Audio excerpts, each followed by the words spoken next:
What's up guys, Junior here with NA Mustangs, bringing you back another video. For today's video, we're finally going to be installing the Snow Performance Meth Kit.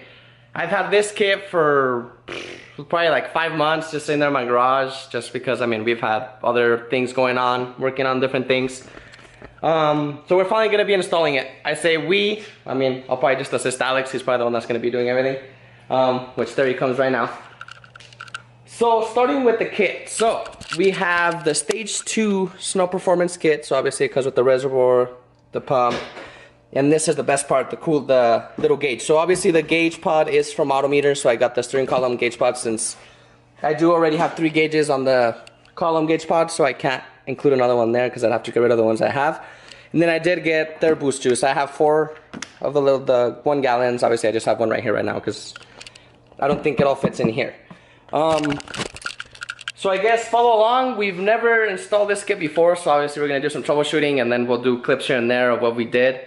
We are also going to be doing some Autometer gauges. So I did get a wideband and a water temp one. So there's the Autometer wideband and then a nice Autometer water temp, so it's just the intercooler, the heat exchanger temperature. I do have those 2 gauges in the car already. They're just Equus. Obviously they work, but they're not fancy, nice, accurate. And the air fuel ratio one that I have in there right now is in a wideband. And in order to get, obviously we're gonna throw the meth kit on it, see if I can tell the difference with it. And then I am gonna get it tuned by VMP. And in order for me to get it tuned by VMP remotely, I need a wideband. And then I do already have the SCT tuner. And I'm gonna also have to get the analog plug so we can hook up the wideband to the tuner so we can read the measurements off the wideband, not the stock O2s, because obviously the SCT tuner plugs into the OBD and that reads off the factory O2 sensors and you can't read wideband wise. So we're going to be doing all that and I guess follow along. Today we're going to be installing this Snow Performance methanol injection kit on a Mustang. It's going to go on this Mustang right here. And the main thing is to figure out mostly where the tank and pump is going to be placed in the trunk, just because there's no room inside of the engine bay. Together with that, we're going to set up the controller, which is this gauge here, with a bunch of wires, which we have to figure out where to run the line that goes all the way from the trunk to the front, and everything in between that. In addition to that, then we're going to be doing these gauges here, which is a wideband air fuel ratio gauge and a temperature gauge. So those will kind of be after we do the Snow Performance methanol injection kit. So stay tuned. I'm going to try to be as sterile as I can on the installation, and then what I'm going to get started with here now is cutting a template out of cardboard, just so I know kind of where to mount that reservoir, because I think I'm going to build something out of metal. We'll see how that works out, but I'm going to cut this out and then measure in the car and see how it looks. Alright, so I went ahead and cut this template out of cardboard. You know, just cardboard, that way you can cut or, you know, change it or anything, and then once you're kind of happy, then you can cut it out of metal. This is the piece that I cut out of metal. You know, I just transfer over from my template. I drew where I was gonna have it bent. So this is, I'm gonna say probably about a 1/16 of an inch, a little bit thicker metal. I'm not sure what the gauge is, but I cut it with my plasma cutter, and then I did kind of cut a few kind of strips here where I was going to bend and make it easier. I'm going to weld these back, and I drilled some holes for the mount, so let me show you. Now this is going to depend on your vehicle. If you have room to mount this kit inside of your engine bay, then you can do it there. A lot of people mount the or use the windshield washer reservoir as the reservoir for the Snow Performance instead of putting their own kit. So there's different ideas. This is just what I came out with. So this is going to mount right over here. There's a couple of bolts. Actually, let me get a flashlight here.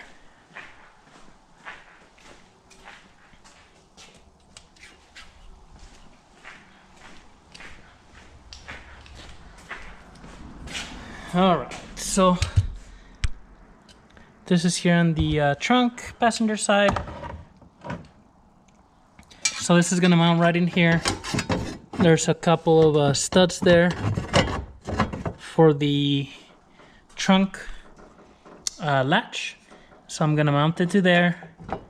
And then with that being there, the reservoir is gonna go right here. The pump's gonna mount from the bottom, right underneath. And so that's gonna hold it in there, you know, kind of keep it separate. He wanted to mount it where the spare tire goes, which, you know, that's okay. But this car does have the airlift system in here, and when I did that system, as you can see, the only thing that you see in the trunk here, you have all the room in the trunk. The only thing in there is that tank.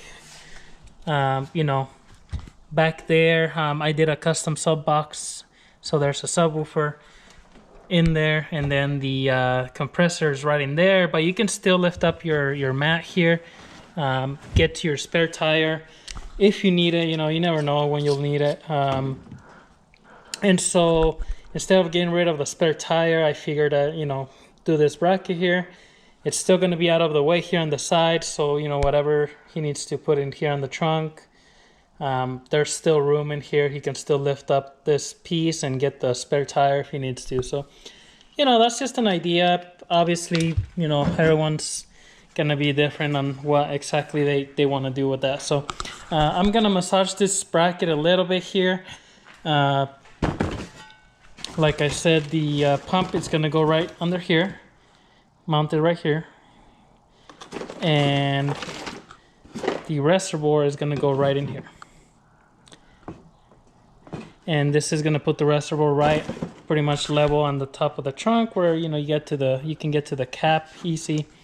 But I'm gonna, you know, clean up this bracket here a little bit, cut a little bit here off the back, and just grind it down and get it ready for some paint. I am gonna put the screws for the pump here on top, and I'm gonna weld them, and that way you don't have to be holding it with the wrench.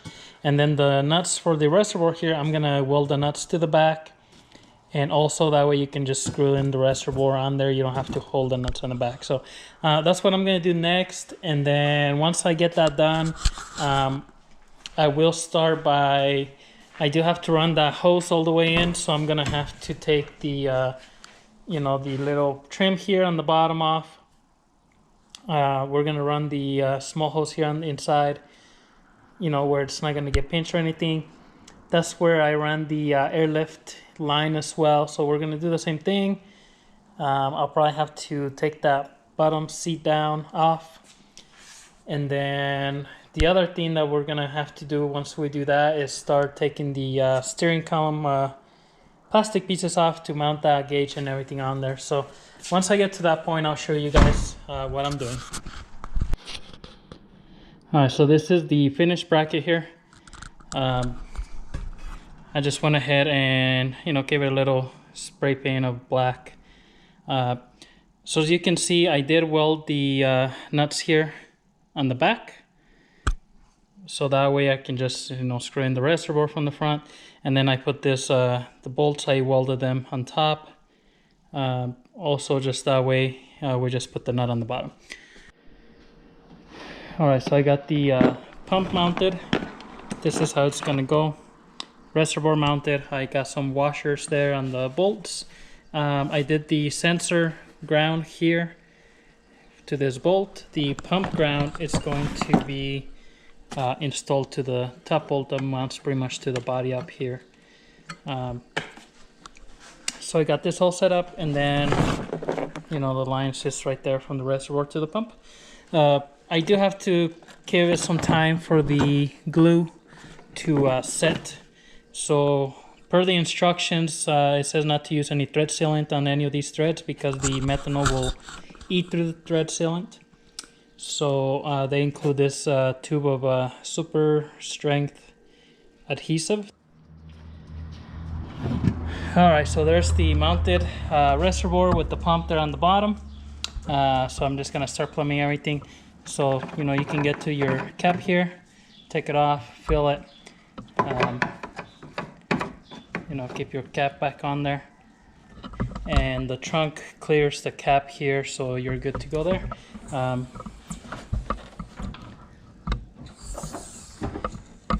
And that's even though he has this little cover here, which sticks out about 1/2 inch lower. If you just have your regular trunk, then you don't have no problem with that interfering. So up to the taking the seat off, and then the sill plate taken care of now. I did go ahead and run that data logging cable in here, and I left it here because this is where he keeps this controller. So, you know, data logging cable's here. If he doesn't want to connect it, you know, just put it under the dash mat. But I'm pushing unnecessary buttons here. But this is all set. Gauges are done. This is what it looks like. So you got the snow performance one. This still has to be set up. I really don't know the ins and outs of it, but it has instructions how to set it up, when to perch and all that. We got the temperature, which is reading, and then the wideband, which I already started the car. It does work good. So everything, this is a little bit hard to get back. This back piece, I should have filmed it, but what I did is I put it in through this side and just kind of squeeze it in the back, and that worked pretty good. And then I just run all the cables for the air fuel ratio down here. It's, you know, to the sensor. Now if you have a factory car, you do have to remember you have to weld a bung to it. They do sell some that are kind of, they have like a big old hose clamp that you clamp to there with the gasket, but I don't know how durable that would be. So if you don't know how to weld, maybe, you know, get that bung welded before you get it installed. But just run the cable down there, connect it, make sure it's not touching anything. And then I, you know, just put a couple of zip ties on this cable here, tucked it all in to that sensor for the intercooler temperature. That's pretty much it at this point. We still have a couple things to finish. We got the tank here. There's no leaks. Already checked that. And we already checked the perch. So this is the little, you know, nozzle. I am waiting on the piece that, since this is really thin plastic, it's like two nuts with the hole in the middle with the threads for this. So waiting on that to install that. So hopefully that'll get in tomorrow, and then that'll be the final thing and be ready to go. All right, and that's pretty much the end of the install. So this is the plastic piece that, you know, it has a nut on the other side, just to make it a little bit, you know, more threads for the nozzle. Went ahead and put it right next to the intake, which they say, you know, within 6 inches of the throttle body. And, you know, we got the hose there, so everything's good to go. Pretty basic install. The hardest part is running your hoses and all your wires. So everything came out pretty good, you know, in the trunk and everything, nothing leaking. And then the gauge up front, so that looks pretty nice. Next step from there is just pretty much to get it settled, you know, dialed in, how much you want to spray, when you want it to spray, things like that. So, you know, you kind of have to figure that out yourself. If you want it to spray at how many pounds of boost, so on and so forth. Guys, so install is all done. Car is a little dirty, so ignore that a little bit. I just took it out for a drive. I will say I didn't think I was gonna be able to tell the difference, but it really, you can tell. I mean, it pulls definitely harder. I do have the wideband on there now as well, and it definitely did make a difference there. So I do need to get it tuned because it is running a little rich now. I gotta say, worth it. Definitely worth it. I've been having this kit for a while, and finally, thanks to Alex, got it installed. So as you saw in the video, he filmed some clips here and there. So here's the nozzle, and then I'll put all the parts somewhere below. We did order this part separate just because I can, and the plastic is a little thinner, and we didn't want to thread onto there and it shooting out or something. So they do sell this. We did put some of the silicone they provide you with on there, so we need to let that dry. I just kind of drove it a little too soon, but so lines ran through the fender here, the liner inside the cars you saw, and then Alex actually fabricated a custom bracket for the tank. As you can see here, so the pump is below it, tank is on there. So it's just a metal, pretty much. We reuse the trunk studs, you can say, I guess the bolts that go through. So we just bolted it up to there, and it's free, so you can still access your trunk, all that good stuff. I did a few couple pulls. I still have almost a full little tank left. I guess we'll see how often I have to fill up the little tank. I'll keep you guys posted on that. But other than that, I'll show you guys the controller as well. So it is pushing 10 pounds of boost at the moment. So I have it to start spraying at 2 pounds of boost currently. And then it's gonna do full spray after 7 pounds. So that's where I have it set at currently. So here's the little tuner. Obviously instruction, I'll tell you how to mess with it. The pod is from Autometer. I'll include the part number below. And then we did do the Autometer water temp gauge, which is for the heat exchanger for the supercharger. And then we have the wideband. So in order to get VMP to tune it remotely, I had to get a wideband. I'm after data log, so obviously I have the SCT tuner. I did have to get the analog plug for the SCT. I'll put the part number below as well. So that's wired into the wideband, ready to go. So it's ready to get tuned. So I'm gonna go with VMP Performance. The pulley is from them. They're the only people that offer the smaller pulley for the M90, Roush M90s. So I'm gonna go ahead and go with them. So we'll do a separate video on the tuning. And well, as always, thanks for watching.